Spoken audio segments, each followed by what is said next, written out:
오늘 나눌 말씀은 누가복음 9장 말씀입니다. 누가복음 9장 1절부터 말씀을 나누도록 하겠습니다. 오늘 이 말씀을 통해서 우리 홍대 뉴선교회가 새로워지기를 축원합니다. 특별히 저는 이 말씀을 나눌 때에 우리가 어떻게 사역해야 되는가에 대한 원리를 좀 나누기 원하는데요. 저는 개인적으로 규모는 작지만 사역을 크게 하는 철학을 가지고 있습니다. 저는 규모는 작지만 사역을 크게 하는 게 저의 이제 철학인데요. 사람들은 그것을 뭐라고 합니까? 가성비가 좋다라고 말합니다. 그래서 가성비가 너무 좋으면 사람들이 이렇게 말하기도 합니다. 갓성비라고 하죠. 예, 그래서 우리가 세일 모임을 할 때 또는 G12 교회를 이끌어 갈 때 또 여러분들이 원하시는 또 하나님 나라의 비전을 이뤄 가실 때 오늘 사역의 원리를 좀 배워 가시고 그 원리가 여러분에게 실제적으로 다가오시기를 바랍니다. 먼저 그것을 알기 위해서 우리가 오늘 본문에 나와 있는 교회의 두 가지 기능에 대해서 볼 필요가 있는데, 첫 번째로 한번 읽어보겠습니다. 시작. 예수님이 주신 능력과 권위. 네, 첫 번째 교회의 기능이 있는데 그것은 뭐냐면 교회는 모아야 합니다. 첫 번째 교회의 기능은 모여져야 되는 것이에요. 그게 바로 1절 말씀인데요. 예수께서 12제자를 불러 모으사 모든 귀신을 제어하며 병을 고치는 능력과 권위를 주십니다. 여러분, 병을 고치는 능력과 권위를 누구에게 주십니까? 12제자들에게 주시죠. 네, 제자들에게 주시죠. 이 본문이 지금 누가복음 본문인데요. 마태복음 10장 본문과 마가복음 6장 본문에는요, 이렇게 표현하고 있습니다. 귀신을 어떻게 표현하냐면 더러운 귀신이다. 더러운 귀신. 여러분, 그런데 오늘 본문에 어떻게 표현하고 있습니까? 모든 귀신이라고 표현하고 있어요. 그러니까 더러운 귀신하면 어떻죠? 그 귀신이 쫓겨나고, 네, 그래서 그 사람이 정결하게 된다라는 그런 것에 표현하고 있죠. 그래서 그 귀신이 악한 귀신이다라고 저자는 기록하고 있는 반면에 누가복음 뭐죠? 모든 귀신, 많은 귀신, 다양한 귀신. 그러니까 이 귀신을 쫓아내려면 뭐가 있어야 됩니까? 힘이 있어야 되는 거예요. 권위가 있어야 되는 거예요. 파워가 있어야 되는 거예요. 그러니까 이렇게 그죠? 능력과 그 권위. 그냥 더러운 귀신이 아니라 모든 각종 귀신들을 쫓아낼 수 있는 능력과 권위를 주셨다라고 말씀하고 있는 것입니다. 여기서 능력이라는 단어는 헬라어로 엑수시아라는 말인데 그런 의미가 있다라고 해요. 합법적인 권리나 권위. 불법이 아니라 합법적인 권위와 권리라는 그런 의미가 있는 것이죠. 그러니까 이 권리와 권위가 정당하다는 거예요. 모든 귀신을 쫓아낼 수 있는 능력과 권위가 정당하다라는 것입니다. 여기 보시면 이 권위라는 말이 나오는데요. 능력과 권위인데요. 권위는 여러분 아시다시피 헬라어로 디나미스라는 말이죠. 다이나마이트가 이 단어에서 나온 것입니다. 이 디나미스는 총괄적인 하나님의 능력. 영어로 말하면 슈퍼내추럴. 내추럴은 자연적인 것인데 슈퍼내추럴은 자연을 뛰어넘는다는 것이죠. 예, 그런 능력을 바로 디나미스라고 말하고 여기서 말하는 권위라고 말하는 것이죠. 근데 이거는 스피리추얼 파워, 영적인 능력에 대해서 말하고 있는 것입니다. 우리가 흔히 말하는 돈이라든가 어떠한 그런 아파트라든가 그런 거 말고요. 스피리추얼 파워를 얘기하고 있습니다. 그런데 본문을 잘 보시면요. 이 귀신을 제어하고 병을 고칠 수 있는 능력과 권위를 누구에게 주십니까? 12제자들. 할렐루야. 12제자에게 주신 거예요. 네. 근데 이 12제자를 마가복음 6장 7절 말씀에 보면 이렇게 표현하고 있습니다. 두 명씩 보내셨다. 두 명씩 보내셨다. 여러분, 마가복음 6장에서는요. 12제자를 이렇게 두 명씩 보내시기 위해서 부르셨다라는 표현을 써요. 그런데 오늘 본문을 잘 보셔야 돼요. 예수께서 12제자를 뭐죠? 불러서 모으셨어요. 그러니까 누가복음의 저자인 누가는 이것을 강조했던 것이죠. 단순히 제자들을 두 명씩 짝을 져서 보내는 게 포인트가 아니라 뭐죠? 불러서 모아서 그들에게 권위를 준 거예요. 파워를 준 거예요. 그 다음에 보내셨다는 것입니다. 여러분, 교회의 첫 번째 기능은 불러 모으는 기능이 있는 것입니다. 사랑 여러분, 예수님께서 그냥 우리를 부르시고 그냥 홍대 길거리 다니게 하지 않으셨어요. 오늘 금요일날 저녁에 여러분들을 모으신 목적이 있으십니다. 그냥 온 것이 아니에요. 예수님께서 우리를 부르셔서 우리를 모으게 하신 것이죠. 그래서 주님의 교회가, 저희 글로벌비전 교회, 늘선 교회가 가장 먼저 해야 할 일이 있어요. 그 예수님의 부르심에 응답하는 것입니다. 응답하셔야 돼요. 한 명 한 명이 그 예수님의 부르심에 응답하여 매주 하나님 앞에 예배하기 시작할 때 하나님의 영이신 성령님께서 무엇을 하십니까? 디나미스로 임하시는 거예요. 엑수시아로 임하시는 거예요. 합법적인 권위를 주시고 폭발적인 능력으로 임하시는 것입니다. 그러니까 우리가 모여서 예배할 때랑 그냥 혼자 예배할 때랑 다른 거예요. 파워가 다른 거예요. 여러분, 그 파워가 회복되기를 축원합니다. 그것이 교회예요. 그러니까 두세 사람이 모인 곳에 셀로 모일 때, 전체 교회로 모일 때 하나님께서 어마어마한 그런 에너지, 영적인 에너지를 그냥 부어주시는 거예요. 여러분, 홍대에서의 그 에너지와 여러분들의 에너지가 싸워 누가 이길까요? 뉴스성이 이길 줄로 믿습니다. 왜 그렇습니까? 여러분이 예배하는 자들이기 때문에. 예배하는 자들이 전사입니다. 지금 이 시대에 예배하는 자가 승리하는 거예요. 제가 마지막 때쯤에 얘기할 거예요. 왜 우리의 예배가 그렇게 중요한가? 왜 우리의 기도가 그렇게 중요한가?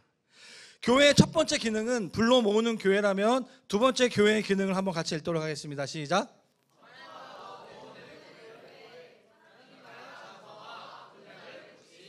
누가복음 9장 오늘 본문의 2절 말씀을 보면 하나님의 나라를 전파하며 앓는 자를 고치게 하려고 내보내셨다라고 얘기했습니다. 예수님께서는 불러 모으신 다음에 권위와 능력을 제자들과 교회에게 부어주신 다음에 그냥 교회로 계속 모이게 하지 않으셨어요. 제자들 어떻게 하시죠? 보내십니다. 그런데 단어를 볼까요? 내어 보내셨다. 이 말은 좀 어렵게 한번 해볼게요.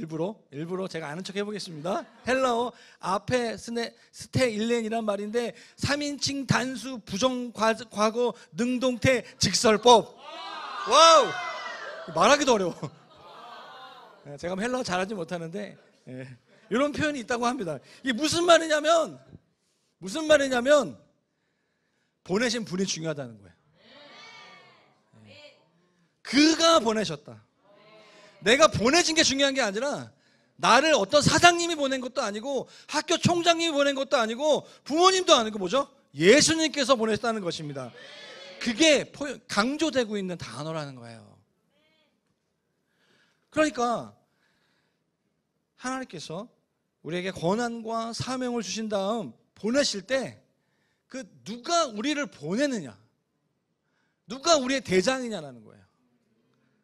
핵심 사항은 보내지는 나가 중요한 게 아니라 보내시는 분이 중요한 것입니다. 그러니까 보내는 사람의 권위와 보내는 사람의 이름이 중요한 것이죠. 그러니까 우리의 모든 기도에 기도가 좀 허접하더라도 뭐 그런 일은 없겠지만 예수님의 이름으로 기도할 때 파워가 있는 거예요. 누가 권위냐? 누가 우리를 보내셨냐?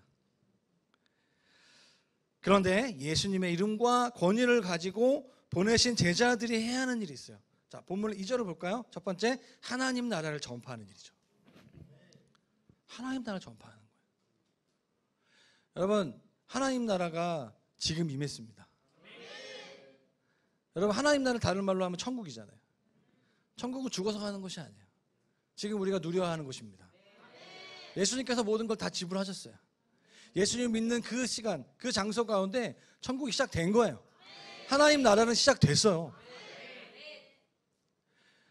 그러니까 천국이 지금 시작됐다라는 것은 못 믿으니까 빨리 죽고 싶은 거예요. 빨리 주님 만나고 싶은 거예요. 반대로 이 땅에서의 삶을 대충 사는 거예요. 어차피 천국도 아닌데 뭐. 여러분, 하나님 나라가 이미 시작됐습니다. 네. 우리는 하나님 나라 완성을 향해서 가고 있어요. 하나님 나라는 곧 완성될 거예요. 그것은 기정사실입니다. 우리의 감정과 상관없는 것이죠. 그것은 사실이고 우리가 믿는 자들이 보게 되는 하나님 나라의 완성을 향하여 우리는 예배하고 복음을 전하는 줄로 믿습니다. 그러니까 두 번째 우리가 할 일이 있어요. 하나님 나라를 전파할 때 아픈 사람들을 고치는 것이죠. 이 아픈 사람들은 어떤 겁니까? 몸이 아픈 거예요. 정신적으로 아프고 그런 사람들. 육적인 일인 것이죠. 하나님 나라를 전파하는 일은 영적인 일이라면 아픈 자들을 고치는 일은 육적인 일이에요. 그러니까 이 말을 한마디로 말하면 하나님 나라를 전파하고 아픈 사람들을 고치는 일은 통치권의 회복이다. 저를 따라해 보겠습니다. 통치권의 회복. 네. 결국 하나님 나라를 생각할 때 하나님의 주권의 회복인 것이죠. 하나님께서 모든 나라와 민족을 다스리신다는 진리를 전하는 것. 우리는 이것을 복음 전도라고 말해요. 그런데 어떤 사람들은 그것을 사회 번역이라고 말하기도 하고 사회 정의라고도 말합니다. 여러분 그거 아세요? 2024년도에 그 복음주의 쪽에 있는 많은 교회들이 전 세계에 있는 그 카운슬, 공의회, 공적 교회의 모든 교단과 교파와 모든 그런 어떤 그 교회를 다 초월해서 모이는 굉장히 큰 어떤 연합 모임이 있는데 네오보다 훨씬 큰 모임이 있는데 그게 로잔 대회입니다. 스위스 로잔이라는 곳에서 그 대회가 시작됐고 그런 정신을 가지고 모이는데 2024년도에 한국에서 모여요. 15년 단위로 모이는데 15년 단위로 모이는데 한국에서 처음으로 모이게 되고 이 모임을 통해서 향후 15년 동안에 전 세계 교회가 합심해서 우선순위로 가야 될 선교 정책을 정합니다. 한국에서 열려요. 여러분 지금 그 대회에 굉장히 중요한 이슈가 있어요. 선교는 나가는 시대가 아니라 우리가 살고 있는 도시에서 하는 시대다. 그래서 우리나라 사람이 하는 얘기가 아니라 전 세계의 교회가 지금 그 얘기를 하고 있어요. 키포인트는 이주민이에요. 우리나라는 이제 이곳에 외국인이 많아질 것입니다. 늘성교회에 외국인들이 많아질 거예요. 한국말로 하시는 외국인들 많아질 것이에요. 그것은 제가 예언이 아니라 앞으로 우리나라 인구의 10% 이상이 외국인이 될 거고요. 출산율보다 한국으로 들어오는 외국인들이 더 많아지고 있어요. 그러니까 복음을 전하러 가는 시대가 아니라 홍대 앞에 나가면 3분의 1은 외국인이다. 코로나를 지나면서 이태원에서 많이 넘어오셨다. 진짜예요. 네, 맞습니다. 제가 오늘 이 기도회를 끝나고 저는 3시간 정도 정탐을 할 거거든요. 클럽 앞에 가고 그 외국인들 앞에 모여서 제가 11월 18일 날 버스킹 하기로 결정했어요. 밤 1시에 100명을 모았습니다. 뉴스성에 오시면 한 500명 될 줄로 믿습니다. 할렐루야. 클럽 앞에서 상상마당 앞에서 영어 찬양 부르려고요. 중국어 찬양 부르고 베트남 찬양 부르고 한국말로 부르고 전 세계 열방에서 온 이 도시로 온 외국인들과 함께 주님을 노래할 것입니다. 네, 지금 그 일들을 하나님께서 하고 계세요. 우리가 그냥 이 자리에 있는 것이 아니라 저기 멀리 선교여행을 가지 않더라도 이미 여러분 홍대에 있잖아요. 다른 곳이 아니라 홍대에 있기 때문에 우리가 발 한 발자국만 나가면 전 세계에서 온 르완다 친구 보신 적 있으세요? 지난주에 길거리에서 저를 만나가지고 예수님을 믿고 한국어 교실을 하고 있는 그 르완다 친구, 그 친구가 얘기하는 게 뭐냐면 한국 사람들, 자기가 연세대 다니는데 3년 됐는데 한국인 친구가 없다라는 거예요. 나는 한국말 잘하는데 친구가 없어. 왜? 내 피부색은 검으니까. 우리가 너무 마음이 너무 미안하고 안타까워서 우리가 너의 친구가 되어줄게. 셀 모임에 와볼래? 국제교회에 와볼래? 이 친구가 와서 예배를 드리기 시작하는 거예요. 할렐루야. 하나님께서 지금 놀라운 일들 행하고 계십니다. 하나님 나라를 전파하십시오. 아픈 자들을 고치시기를 축원합니다. 지금 교회는 전도냐 선교냐 해외냐 국내냐 그것을 구별하는 것이 거의 의미가 없는 그런 시대 가운데 우리가 살아가고 있어요. 왜 그렇습니까? 지금이 마지막 때이기 때문에 그런 거예요. 주님이 여러분들을 통해서 놀라운 일을 행하실 줄로 믿습니다. 그럼 우리가 이 교회가 이 두 가지 기능을 감당할 때 어떻게 가야 될 것인가? 세 가지를 좀 나누기 원하는데 첫 번째로 같이 한번 읽도록 하겠습니다. 시작. 어이? 네, 제가 얘기하겠습니다. 시작. 하나님만 의지하라. 아멘. 이게 전략인가요?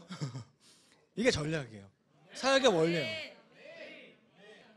되게 단순한데요. 본문을 볼까요? 3절 말씀 같이 한번 읽도록 하겠습니다. 시작. 이르시되 여행을 위하여 아무것도 가지지 말라. 지팡이나 배낭이나 양식이나 돈이나 두벌 옷을 가지지 말며. 아멘. 네, 여러분 이 여행이란 단어에 해외라는 말을 써보시겠어요? 해외 여행. 하나님이 부르셔가지고 제가 지난주에 멜버른 갔잖아요. 멜버른 갔었거든요. 너무 좋더라고요. 그래서 제가 1월 달에 저희 딸을 데리고 같이 가려고 지금 준비하고 있는데 여행을 가는데 주님 말씀하시죠. 아무것도 가지지 말라. 지팡이, 핸드폰, 카드, 옷, 캐리어 사지 말고 그냥 가. 그냥 티켓은 내가 알아서 해줄 테니까 감사하긴 하죠. 예. 그냥 가. 본문을 잘 보시면요. 첫 번째 금지된 목록이 하나 있는데 지팡이에요. 그리고 배낭이에요. 그리고 여러분 그 배낭이 요즘에 캐리어잖아요. 그리고 뭐죠? 양식.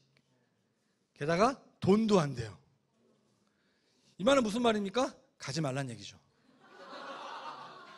그러니까 여행을 가는데 주님이 교회를 보내시는 거예요. 도시로 보내는데 가지 말란 얘기예요. 이게 잘 이 뉘앙스를 잘 본문을 잘 보셔야 돼요. 성경 말씀을. 이 정도면 가지 말라는 말이에요, 사실은. 아멘. 그래도 우리 가야 됩니다. 우리 가야 돼요. 도시로 가야 돼요. 그렇죠. 어쩌라는 건지. 그래서 이 본문의 뉘앙스를 잘 보셔야 돼요. 이 말씀은 제자들이 예수님이 하셨던 그 일을 하기 위해서 사도로 부름을 받는데 이 사도적 사역을 하기 위해서는 돈을 포함한 그 어떤 물질도 의지하지 말라고 주님이 트레이닝 하시는 거예요. 그러니까 돈을 포함한 우리가 제일 의지할 수 있는 게 뭐죠? 돈이 카드잖아요. 카드 없이 여행 어떻게 갑니까? 환전 안 하고 어떻게 가겠습니까? 그러니까 어떤 물질도 의지할 수 없기 때문에 뭐죠? 하나님만 의지하는 거예요. 저는 하나님만 의지하는 것을 저의 말로 표현을 한번 생각해 보니까 이런 말이더라고요. 현장에서 해결해라. 학교에서 해결하지 말고 현장에서 해결하라. 할렐루야. 그것이 하나님을 의지하는 것이다. 셀을 개척해요. 어떻게 할지 몰라요. 어떻게 되죠? 개척하는 거죠. 그게 개척이에요. 원래 개척은 그런 거예요. 할렐루야. 원래 무엇인가 시작한다는 것은 그냥 그때그때 그 자리에서 그냥 하나님 의지하면서 하나님과 함께 그 일을 해결하는 거예요. 그게 교회가 할 일이라는 거예요. 누선교회가 처음부터 이랬습니까? 아니잖아요. 저희 교회가 그렇지 않았거든요. 모든 사역자는 다 똑같아요. 주님이 원하시는 것은 하나님만 의지하길 원하시는 거예요. 그것이 사역의 원리예요. 뭐 누구만 해당되는 것이 아니라 모든 주님을 따라가는 제자들, 하나님의 부르심 받은 그런 사도적 제자들이 가야 될 그 부르심인 것이죠. 그때그때 해결하시기로 축원합니다. 그러니까 현장이 있어야 돼요. 나의 현장, 나의 삶의 현장, 나의 사역의 현장. 지금 여러분들의 사역의 현장은 어디십니까? 저는 코로나를 보내면서 홍대를 떠났어요. 제가 그 몇 년 전에 여러분 그 설교할 때 제가 홍대에서 중동까지라는 책을 제가 쓰고 몇 분한테 나눠드렸거든요. 받으신 분 몇 분 있을 수도 있는데요. 제 마음의 원픽은 항상 홍대였어요. 제가 홍대를 너무 사랑했어. 생긴 건 이렇게 안 생기고 아저씨가 생겼지만 저는 홍대를 너무 좋아해요. 제가 서울 강남에서 태어나서 한 번도 강남을 떠나지 않았고, 뭐 강남이 중요하다는 게 아니라 저는 그냥 도시 남자예요.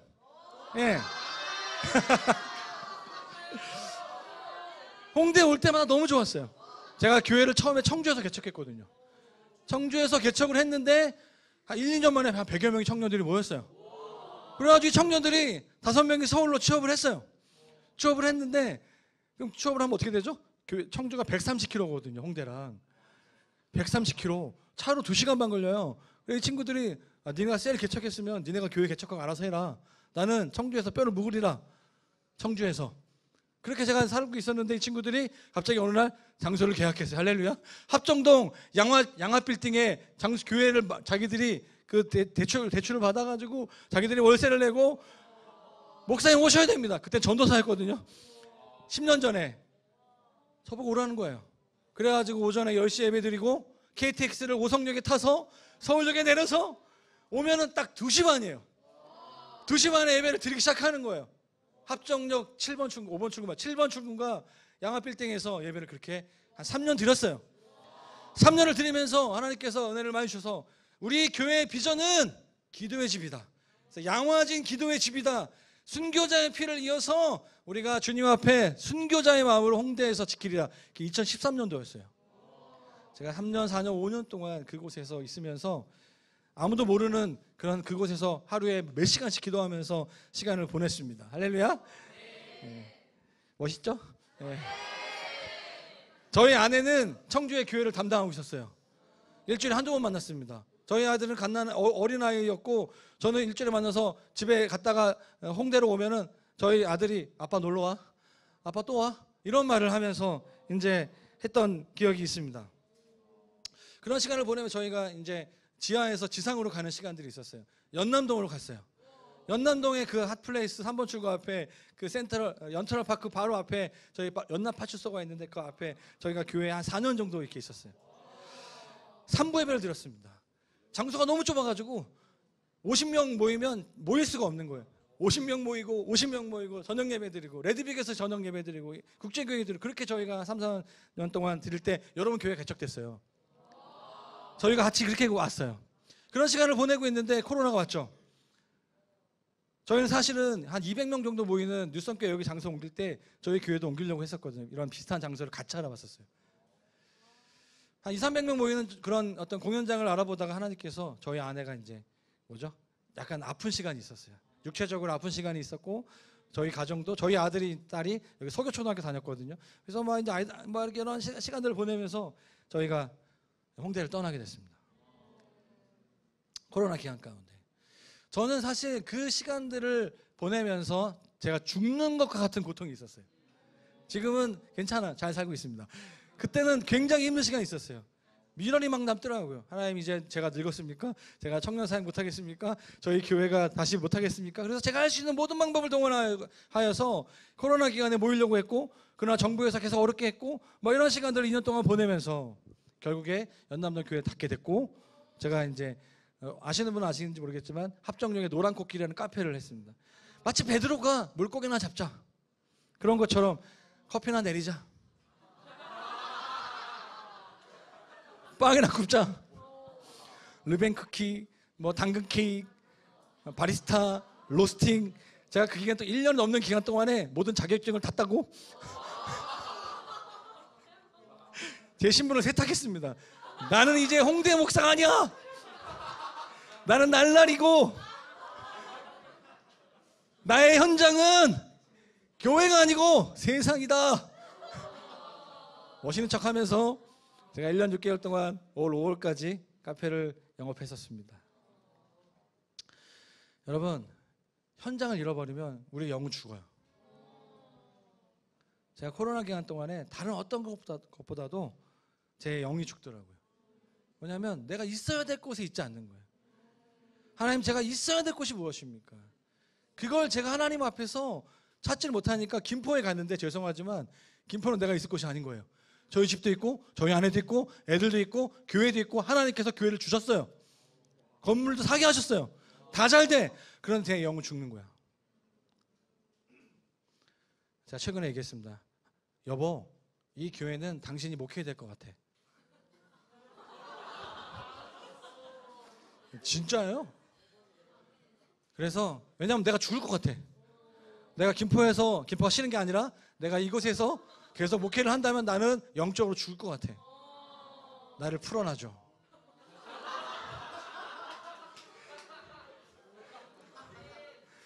홍대를 보내던가 아니면 그 옆에 신촌이라도 나의 교회라도 옆에 강 목사님과 함께 할 수 있도록 보내줘. 엄청나게 싸웠어요. 당신 제정신이냐? 어떻게 담임 목사가 그럴 수 있냐? 부부가 함께 해야지. 성도들이 이 얘기를 듣다가 황당한 거죠. 목사님이 그러고 있으니 목회가 되겠습니까? 저희 교회가 파송한 선교사님 5명이었어요. 성도님들이 막 당황하는 거예요. 선교사님들 당황하는 거예요. 목사님 지금 힘드시죠? 저희가 기도해 드릴게요. 기도가 많이 필요합니다. 선교사님. 그런 시간을 보냈어요. 그래서 한 3개월 전에 결론을 내렸습니다. 저희 김포에 있는 교회는 저희 아내가 목회를 하기로, 목사 안수를 받기로. 한 달에 3번 설교하십니다. 주일 예배를. 오늘도 제가 간다니까 내가 할게. 저의 정체성은 도시 선교사예요. 저는 소속이 글로벌 비전 교회지만 제 마음속에 제가 담임 목사라고 생각하지 않습니다. 저는 사부입니다. 사부. 사모님 아시죠? 남편이 목사야. 아내가 목사야. 그러니까 나는 뭐죠? 사부. 사부님이라 불러주세요. 할렐루야. 제가 웨이메이커입니다.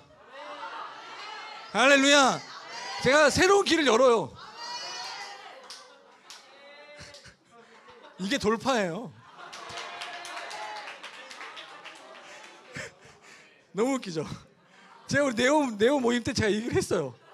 고기 먹으면서 목사님들 저는 이제 담임 목사에서 사부의 길로 갑니다. 난리가 났어요. 축복합니다. 저는요 도시 선교사예요. 저는 홍대를 바라보고 최근에 저는 신촌을 바라보고 있어요. 신촌에 있는 2만 명 정도의 외국인 유학생들을 바라보고 사역하고 있어요. 제 마음을 정했어요. 그리고 작년 8월 달에 우리 네오 연합 모임에서 저에게 뭐 아시는 분은 아시겠지만 선교 이름을 주셨어요. 갈렙이라는 이름을 주셨고, 제가 이 산지를 내게 주셔서 저에게서 산지는 도시라는 마음을 주셨고, 한국에선 신촌이라는 마음을 주셨고, 현재까지는 신촌이라는 마음을 주셨고, 앞으로는 호주 멜번일 수도 있고 미국 뉴욕일 수도 있고 하나님 부르시는 곳으로 제가 가겠습니다. 제가 얼마나 제 영이 살아나는지 몰라요.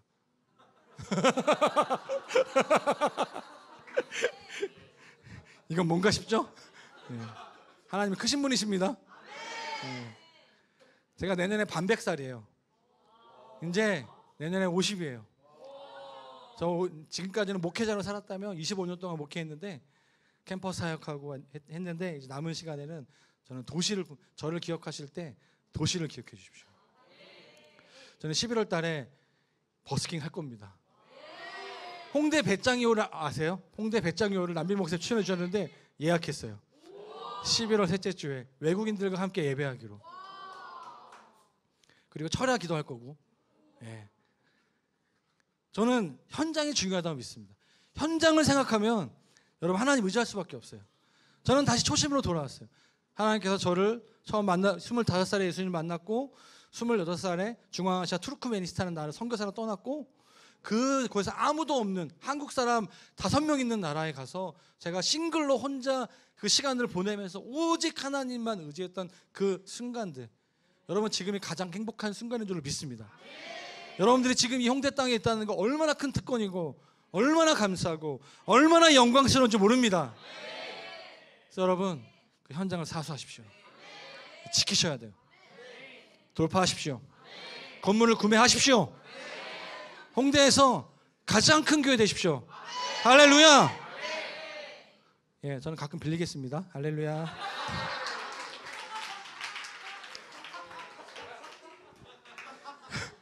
누가 승자인가?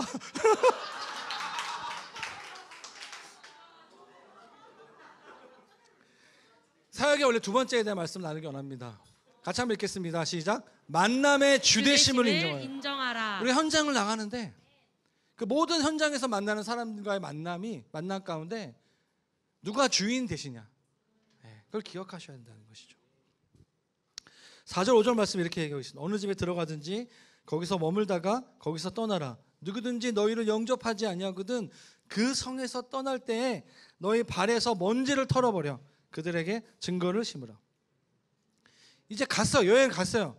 그러면 그곳에서 우리가 제일 중요한 게 무엇입니까? 숙소를 잡아야 돼요. 숙소에 관련된 원칙을 내주는 거예요. 한번 숙소를 정하면 옮기지 말라는 거예요. 좀 불편하더라도 마음에 안 들더라도 떠나지 말라는 것입니다. 여러분 5절 말씀을 잘 보시면 유대인들의 경우에 외지에 다녀왔다가 이스라엘이 아닌 다른 곳에 갔다가 그 땅으로 들어오게 되면 이 땅이 거룩한 땅이잖아요. 그러니까 거룩함을 회복한다는 그 의미로서의 먼지를 터는 행위를 했다라고 얘기하고 있습니다. 먼지를 턴다는 것은 거룩함이 회복된다는 거예요. 그러니까 어떤 거룩함이죠? 여러분 지성소가 영어로 어떤 단어인지 혹시 아세요? 지성소는 the most high place예요. 가장 최고로 깊은 장소, 중요한 장소. 그러니까 그곳에서 무엇을 하는 것이죠? 그곳에서는 우리가 아무런 기도하지 않아도 돼요. 어떤 찬양팀도 없어도 돼요. 가만히 있으면 그냥 하나님의 임재가 부어지는 것이죠.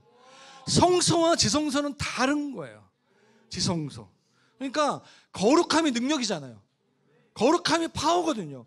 먼지를 턴다는 건 무엇입니까? 잘 보세요. 어느 집에 들어가든지 거기서 머물다가 거기서 떠나라. 누구든지 너희를 영접하지 않. 복음을 전하러 갔어요. 복음을 전했어요. 반대하죠. 거절합니다. 그럼 우리의 마음속에 알게 모르게 막 화이팅 외치고 막 힘차하지만 우리의 마음속에 뭐죠? 거절감이 있을 수 있고 마음이 상할 수도 있고 위축될 수도 있고 막 그럴 수 있는 것이죠. 그렇기 때문에 그 순간 하나님을 향한 믿음이 약해지는 것입니다. 그렇기 때문에 우리에게 필요한 것이 무엇입니까? 거룩함이 회복돼야 돼요.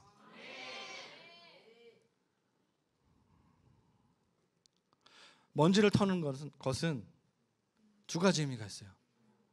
먼지를 털 때 하나님의 그 정의, 하나님의 그 임재 앞에서 뭐죠?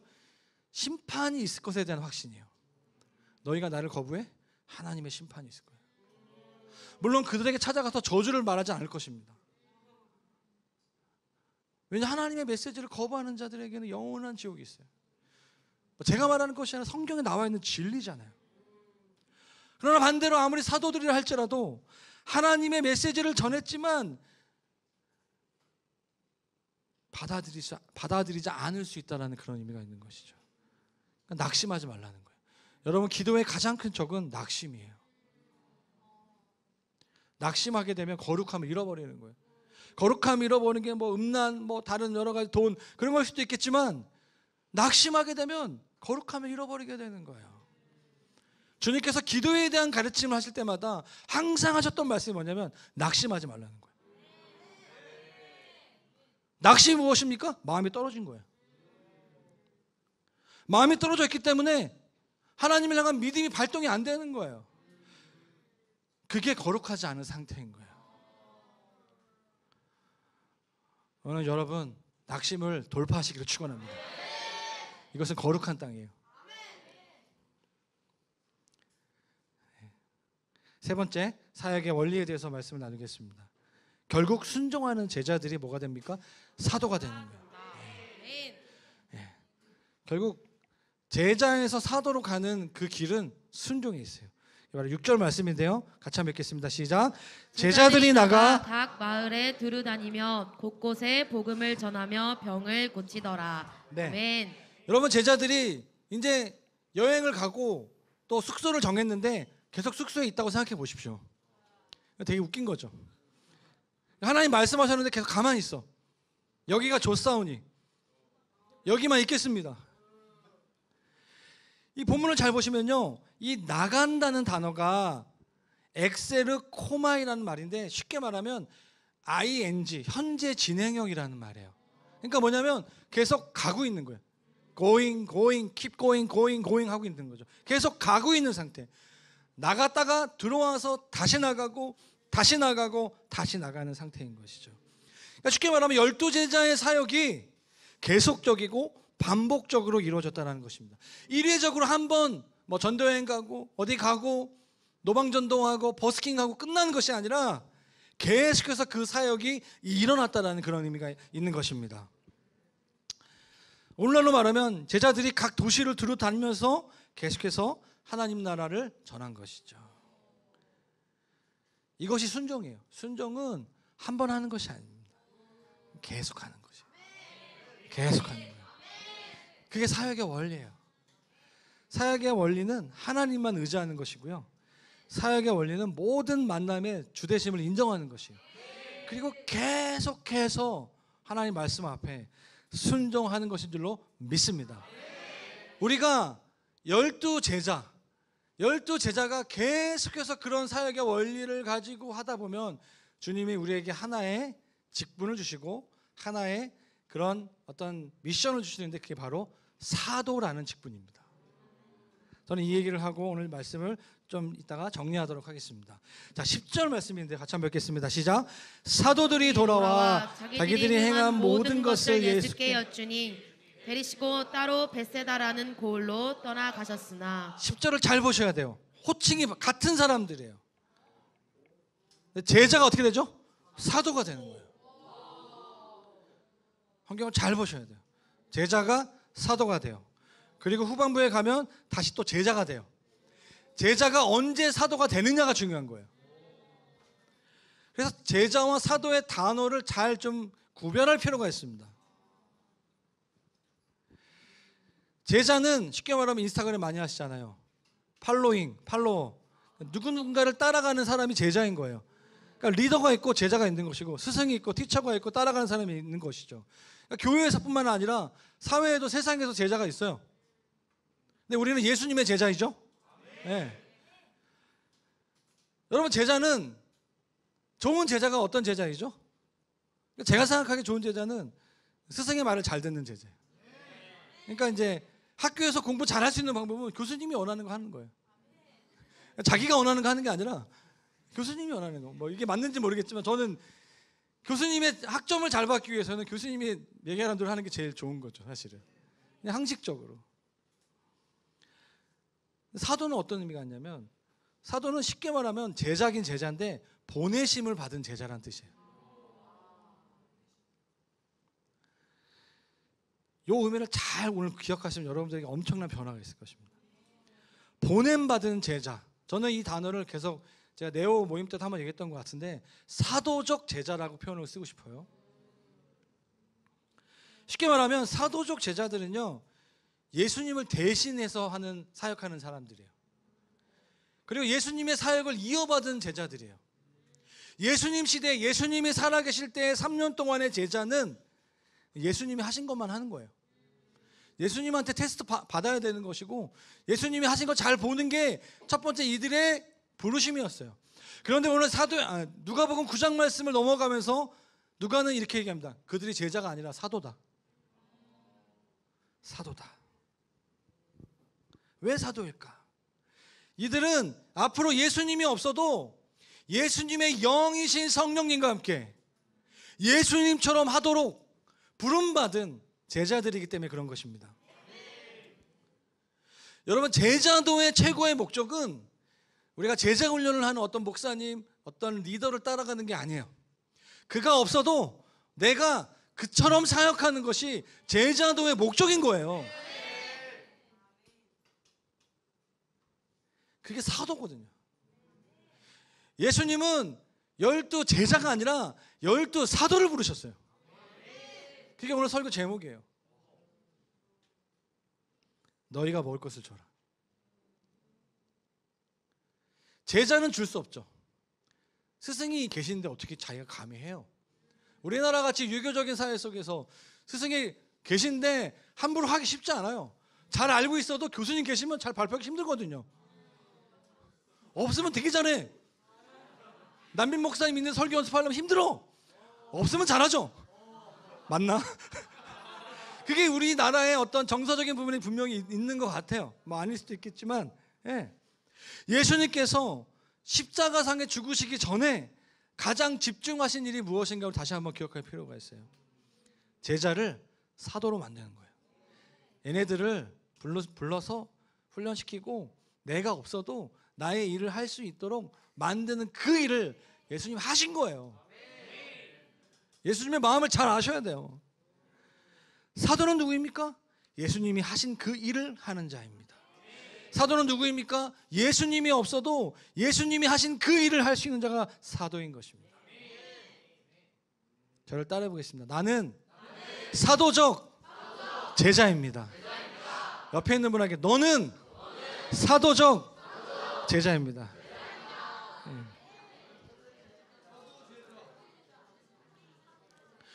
우리가 사도로서의 정체성을 가져야지만 예수님이 평안하실 수 있어요. 우리가 계속 예수님만 기다리고 예수님 언제 오시나, 우리 아무것도 못하는데 그러고 있으면 예수님이 떠나셨다가 되게 불안하신 거예요. 아우, 내가 그렇게 가르쳤는데 니네가 좀 하라니까.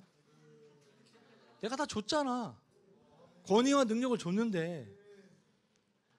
자, 잘 보셔야 돼요. 제 말씀을 이제 거의 클라이막스로 가고 있습니다. 11절과 12절 말씀. 자, 보실까요? 무리가 알고 따라왔거늘 예수께서 그들을 영접하사 하나님 나라의 일을 이야기하시며 병 고칠 자들을 고치셨어요. 날이 저물어가요. 이거는 예수님 사역의 일상이었잖아요. 그런데 12 사도가 나와 여짜오되 주님, 무리를 보내어 두루 마을과 촌으로 가서 유하여 먹을 것을 얻게 하소서. 우리가 있는 여기는 뭐죠? 빈들이라는 거예요. 여러분, 그 빈들과 사막은 좀 달라요. 사막은 먹을 게 하나도 없는 것이 사막이고요, 빈들은 조금 있어요. 많이 없죠. 근데 본문을 잘 보시면 알겠지만 성인 남성만 5,000명이에요. 그러니까 곱하기 4를 해보세요. 2만 명이에요. 그곳에 있었던 사람들은 2만 명가량 됐습니다. 최소 2만 명 이상의 사람들이에요. 근데 여러분 다 아시다시피 이 기적은 마태, 마가, 누가, 요한에 다 나오는 기적이잖아요. 오병이어, 떡 5개와 물고기 2마리로 5,000명, 아니 2만 명 정도의 사람들이 먹고 어떻게 12광줄 이상의, 말이 안 되는 거예요. 제가 이 기적을 생각하면서 상상했어요. 이게 뭘까? 그러니까 사람이 떡을 먹는데 떡이 더 커지는 거죠. 먹으면 더 커져, 더 커져, 더 커져.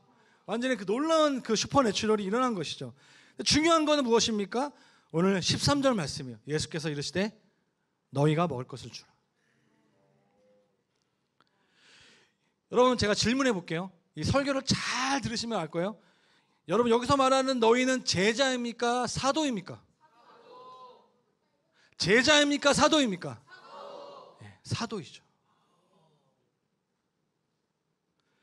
제자는 이렇게 대답하는 사람이에요. 여짜오되 무리를 보내어 두루 마을과 촌으로 가서 유하여 먹을 것을 얻게 하소서. 우리가 있는 여기는 빈들입니다. 이렇게 말하는 사람이 제자예요. 왜냐? 내가 그렇게 말해도 탁월한 선생님이신 예수님이 계시잖아요. 예수님에 의해서 보내심을 받은 자 나밖에 없어. 예수님이 물론 나와 함께 하시지만 예수님이 역사하셔야 돼. 그러면 예수님이 우리에게 네가 해라. 그럼 어떻게 합니까? 우리, 예, 알겠습니다. 하나님 나에게 맡기셨기 때문에. 예수님께서 홍대 뉴성교회에게 너희가 이 홍대를 책임져라.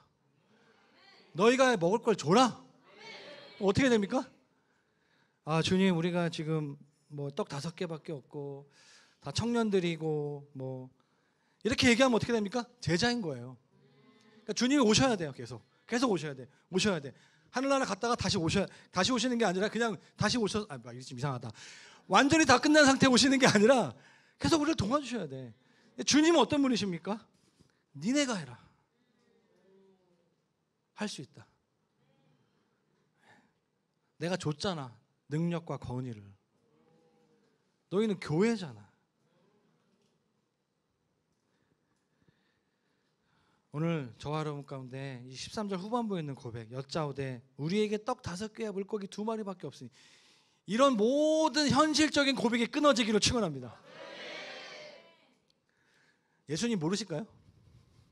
우리에게 가진 것이 물고기 2마리, 떡 5개, 주님 아세요? 그러니까 서로 비참하게 하지 맙시다. 주님이 원하시는 것은, 예, 주님, 제가 사도적 제자로 부름받았습니다. 저희가 아니면 홍대는 끝입니다. 저희가 아니면 신촌에는 유학생 끝입니다. 제가 하겠습니다. 저는 이 메시지 전하러 온 거예요. 홍대는 뉴성교회 아니면 안 돼요. 그런 사람들을 통해서 본문을 볼까요? 16절 17절에 예수님의 그 놀라운 기적이 일어나는 거예요. 예수께서 떡 5개와 물고기 2마리를 가지사 하늘을 우러러 축사하시고 떼어 제자들에게 주어 무리에게 나누어 주게 하시니 먹고 다 배불렀더라. 그 남은 조각을 12바구니에 거두더라. 어마어마한 하늘의 영광이 임한 것이죠. 근데 예수님은 어쩔 수 없이 하신 거예요. 그들이 배고프니까. 근데 예수님은 그 영광을 12사도가 행하기를 원하셨어요. 원래는 우리에게 가져갈 영광이 예수님에게 가져가지 않기를 바랍니다. 말이 좀 이상할 수 있어요. 예수님이 이 성경 말씀을 잘 보셔야 돼요. 예수님이 능력이 없으셔서 전 세계 복음화가 안 된 것일까요? 예수님은 우리에게 예수님 당신이 하신 일, 아니 당신보다 더 큰 일을 할 수 있도록 우리를 만드신 분이세요. 할렐루야. 그걸 맡기신 거예요. 하시면 돼요. 하십시오. 네, PPT 몇 개 보여드릴게요.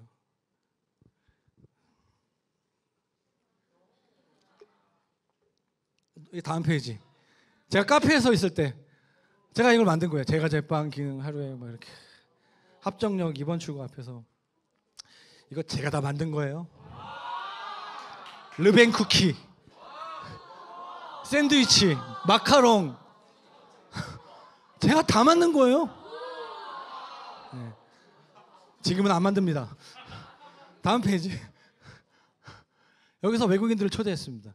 올 설날, 이번 2월달 설날 때 초대해가지고 베트남 유학생, 중국 유학생 다양한 친구들 20여 명 와가지고 사진 찍고 예배드리고 카페에서 했었습니다. 다음 계속 넘겨주시면 됩니다. 네, 그래서 이 베트남 사람이거든요. 키르기즈 사람이거든요. 제가 집을 구해줬어요. 집을 월세를 내주고 집 구해주고 선교단체를 만들어서 이렇게 해줬습니다. 다음 페이지. 제가 카페를 하다 보니까 제가 너무 매여 있는 것 같아가지고 이제는 하나님이 가라고 하시는 것 같아서 제가 신촌으로 갔습니다. 곽병호 목사님 만나가지고 신촌 어떻습니까? 장소를 예약했어요. 장소를 계약했어요. 스페이스 UM. 왜 UM이냐? 어반 미션, 도시 선교, 공간, 도시 안에 공간을 공유하고 공유 처치를 세우는 그런 개념으로서 스페이스 UM을 만들었습니다. 올 3월에 계약했습니다. 스페이스 UM이고요. 그래서 예수 안 믿는 사람들을 위해서 당신의 목적, 당신의 인생의 목적을 이루어드리는 공간이 되길 원합니다. 막 그렇게 만들었고요. 계속 넘겨주시면 됩니다. 외국인들, 미국 유학생들, 연대에 온 친구들 만나서 예배드리고 이화여대 온 친구들 제가 안 되는 영어로 막 찬양하고 설교하고 막 그랬습니다. 한국 음식 먹고 싶은 음식 뭐냐? 떡볶이 해주고 너희가 먹을 것을 주라. 저에게 말씀하셔서 막 해주고 저희 아내고요. 이 베트남 한국어 언어 교류하는 그 프로그램 저희 장소에서 하기 시작합니다. 이 카카오톡에 300명 정도가 있는데 저희 모임에 와서 저희 베트남 사역자분이 복음을 전하고 막 그런 일들이 있었습니다. 하나님이 어느 날 갑자기 5월 달쯤에 점심에 기도해라. 아침에 김포에서 기도하니까 점심에 신촌에서 기도하라. 그런 마음 주셔가지고 정오 기도회를 만들었습니다. 베트남 친구, 키르기즈스탄 친구, 저희 아내고요. 그래서 같이 기도하기 시작한 거예요. 네. 그래서 이 서강대, 이화여대, 연세대, 명지대 가서 전도하기 전에 기도하기 시작합니다. 넘겨주세요. 이 친구가 미국 유학생인데 BTS가 너무 좋아해요. 그래서 제가 BTS 책을 구해서 줬어요. BTS 원하는 거 다 준다 내가. 이 친구가 참치 김치찌개 먹고 싶다고 참치 김치찌개 끓여주고 그래가지고 연락이 왔어요. 지금 다시 미국으로 돌아갔는데 내후년에 연대 대학생 온대요. 너 한국말 잘하고 있냐? 한국말 좀 배우겠대. 난 영어 배우고 싶다. 같이 언어 교환하자. 줌에서 만나요. 다음 페이지. 이란 친구, 이란에서 온 친구, 다양한 나라에서 온 친구들 넘겨주세요. 저희 단체에 넘겨주시고요. 그래가지고 이 공간이 2호점이 생깁니다. 김포에 인테리어 이렇게 제가 카페에 제 머신을 갖다 놓고 저희 교회에서. 다음 페이지. 6호점까지 생겼어요. 성북동 한옥. 어떤 목사님이 저에게 그 공간을 스테이 한옥 호텔로 만들어봐라 주셨어요. 지금 6호점, 5호점은 건대에 있고 4호점은 신촌에 또 하나 있고 3호점은 서울역에 있습니다. 지난 몇 개월 동안에 다음 페이지. 유학생 사역 이렇게 하고. 최근에 그 버거집 관련된 걸로 막 이렇게 같이 얘기하고 그런 것도 있는데, 아무튼 제가 지금 요즘 느끼는 게 뭐냐면 오늘 이 말씀, 너희가 먹을 걸 줘라, 너희가 공간을 줘라.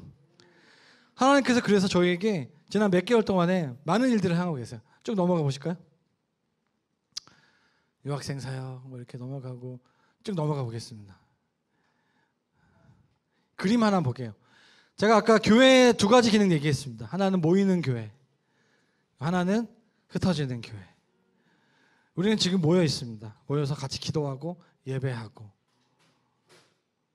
그리고 또 우리는 흩어질 것입니다. 그리고 또 주일날 모이게 될 것이고, 또 셀로 모이고 셀이 또 흩어질 것입니다. 우리가 무엇을 해야 되겠습니까?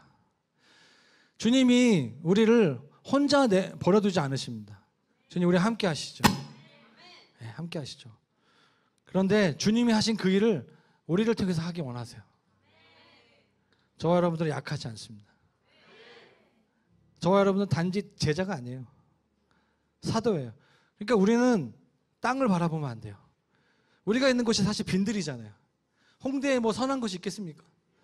신촌에 뭐 선한 것이 있겠습니까? 그러나 우리는 오늘 예수님께서 하셨던 것처럼 뭐죠? 하늘을 우러러 축사하시는 거예요. 그게 블레싱 22입니다. 할렐루야! 저희 아들이 30명 있어요.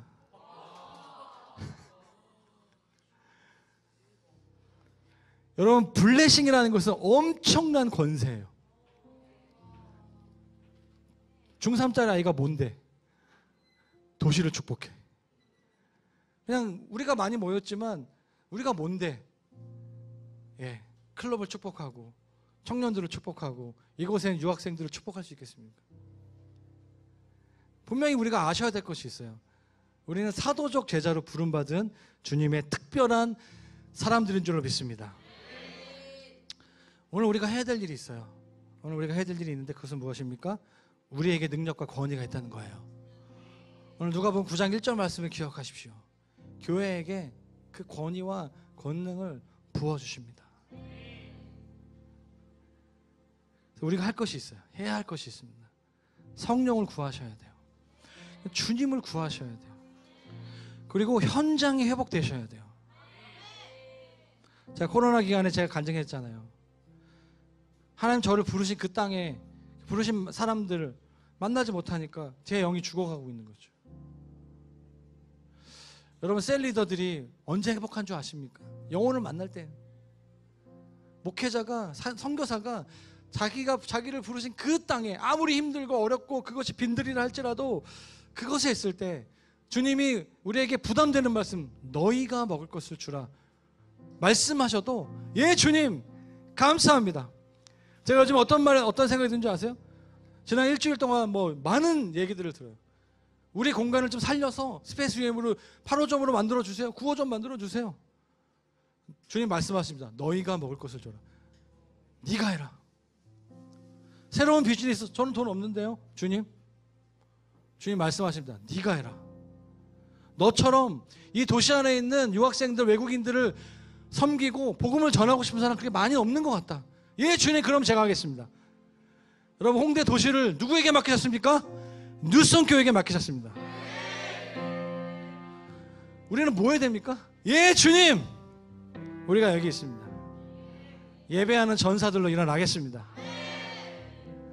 우리에게 성령을 부어주시되 강력하게 부어주십시오. 양옆에 있는 형제 자매들, 오늘 다른 곳에서 우리 데스티니 캠프하는 그분들에게 새롭게 세워지는 셀리더 가운데 강력하게 임하여 주시고 이 도시가 변화되기를 원합니다. 저희가 코로나 전에 연합으로 네오 모임에서 기도할 때 저희가 믿는 것이 있어요. 저희가 철야기도 했잖아요. 8개 교회 연합회 철야기도를 했습니다. 저희가 기도할 때 어느 날 제 마음속에, 야 오늘 대박이다, 오늘 주님이 역사하시는 날인가 보다.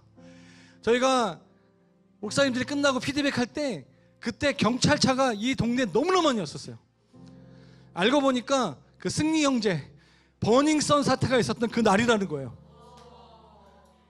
저는 그것을 하나님이 우리에게 주신, 저에게 주신 영적 사인이라고 저는 믿는 거예요.